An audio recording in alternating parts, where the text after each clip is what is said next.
Yung panibagong araw, panibagong hapon na. Ayan. Asikaso na si Lolo sa pagkain namin. Ayan mga boss na, ganito lang yung buhay pag ano, nasa ano ka, probinsya. Probinsya na talaga to kasi dito na to kabundukan ng Sierra Madre.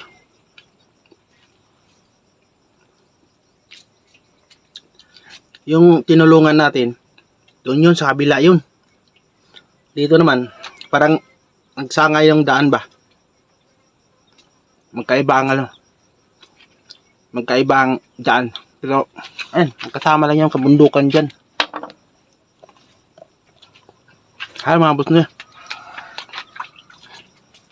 Abangan niyo ang mga ibang upload namin mga boss na. Mamaya pala si Lolo magdirig daw. Ayan, kaya kasama ako ni Lolo. Diyan na malapit lang. Ayan. Kilaw kami, tsaka mag-ihaw. Mura na lang yung kamatis ngayon. Dati nag 200, ngayon 40 isang kilo. Mura eh. Kasi magkaharbit. Wala bang kamatis dito, Lo, tanim no? Wala akong tanim kamatis. Ano yun, isda. Anong isda? Para sa aso. Isda pala, yung mga ano pala, yung mga anong tawag nun? Ulo. Tinik. Sinaing ni Lolo para pakain sa aso. Ay, kumukulo na. Yan mga boss na yun. Dito lang yan sa paligid yung mga gatong ni Lolo. Yan. Malingas yung mga gatong Lolo. Akala mo lang. Tahimik dito. Pero kailangan mo pa rin makipag ano sa mga tao sa baba.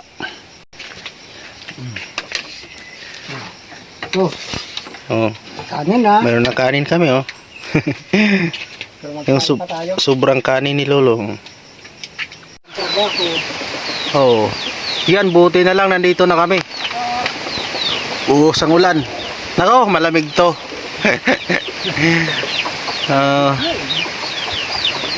Madulas to ang daan, pastilan. Kawawa si Busnoy. Di kaya ko naman maglakad na ano, yung diretso lang ba, yung patag lang.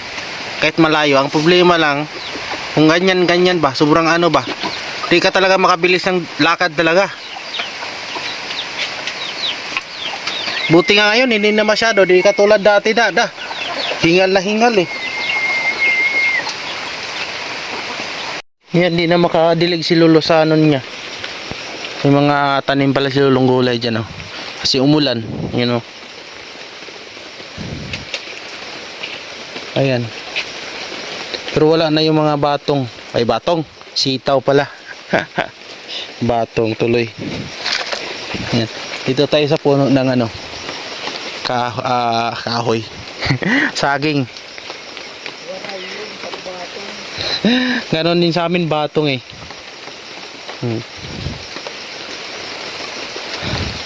Ayan, isang kubo dyan eh. Diyan kami pumunta nung kasama ko si Marvin at saka si ano,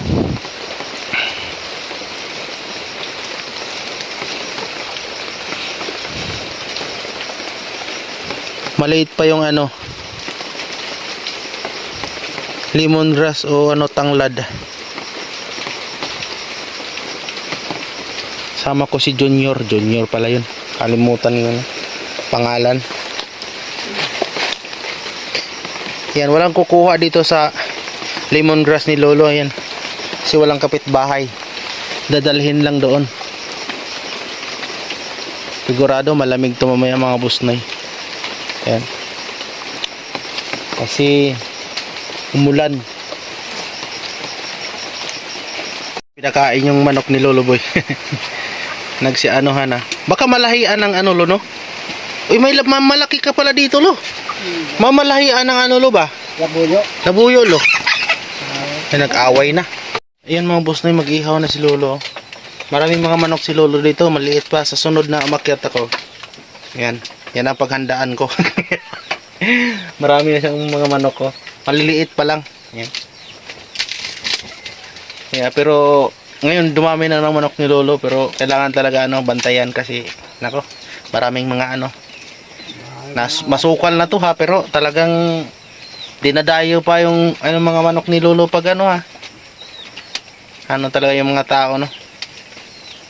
Hindi na lang mag-alaga. Yeah. Kaya kailangan din ng aso. Kaso lang yung aso dito ni Lolo nagkakasakit. Masukal. Ewan ko lang kung anong ano.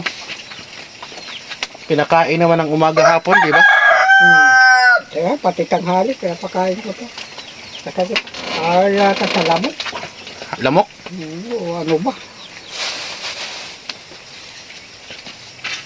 Na anong yata siya na nalungkot yung aso kasi Ganun Walang- yung nagsimula nagkasakit ako ni minsan nakapapakain.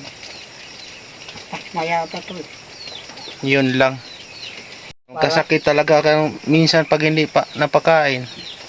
Pinangakitan buong katawan ko. Trangkaas ako. Oh, yun. Hindi ako makaahon. Baman yung binatilyo. Sos, di masahan.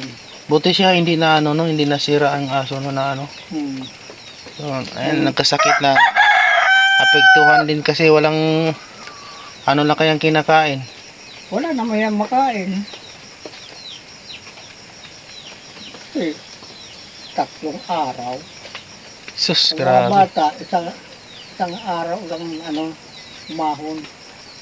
Wala na, 2 araw, di na nakakain. Di naman to sumama sa baba. O dapat yan, ay sa bagay, mahirap din kung walang maiwan dito. Walang maiwan. Hindi ka na makapagdilig kasi umulan. Minto naman. Yan, nakapagluto na kami. Oh. Ihaw na lang pala, mag-ihaw na lang.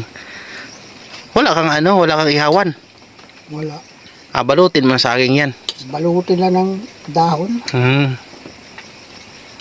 Bayaan mo lang yan kasi walang ka naman palang ano, Walang ihawan eh. yung kahit screen. Hmm.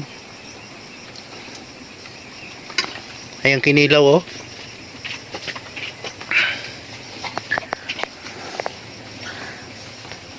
Nabasag pa yung isang itlog kaya nilagay ko sa kanin yung itlog. Yun mga busnoy, salamat sa iyong panonood mga busnoy. Ayan. Dito muna tayo. Paano muna tayo dito? Pa-relax muna tayo mga busnoy. Kasi inaantay natin yung charity natin sa mabuo yung kahoy niya. Ayan. Talagang umulan. Buti na lang dito na kami. Oo. Ayaw pa pag-uling ng tao. Yan mga busnoy na maaga kami nagkumain ni Lolo kasi wala kaming ilaw. Ganon talaga. Maaga talaga maghapunan pag sa mga ganitong lugar ganyan. Ayan. Wala, hindi aminto ang ulan mga busnoy. Yan, painday-inday. Kasama naman si Inday ulan. Ay mga busnoy, salamat sa iyong panonood mga busnoy. Abangan nyo yung bukas mga busnoy kung ano. Kaya pag mga tanghali bababa na rin kami kasi paakyat na kami. Yan mga busnoy, salamat.